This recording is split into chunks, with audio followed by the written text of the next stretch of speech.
সুন্দর ফুটফুটে একটি মানুষের বাচ্চা। রাখাল কাছে গিয়ে বাচ্চাটিকে কোলে নিল।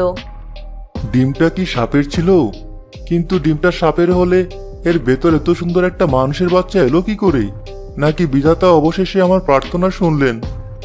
কতদিন ধরে আমি আর আমার বউ একটা বাচ্চার জন্য প্রার্থনা করছিলাম। এই বাচ্চাটার মাধ্যমে বিধাতা হয়তো আমার মনের আশা পূরণ করলেন। নিজের বাচ্চার মতোই মানুষ করব আমি একে। কি গো, তোমাকে না খড়ি আনতে বলেছিলাম? তো খড়ি না এনে হাতে করে ওটা কি নিয়ে এসেছো? আরে রাখো তো তোমার খড়ি, এদিকে এসে দেখো এটা কি নিয়ে এসেছি। ও মা, এটা কার বাচ্চা? কোথা থেকে নিয়ে আসলে? এত কিছু জেনে কি হবে? আমরা সেই কবে থেকে একটা বাচ্চার জন্য প্রার্থনা করছি।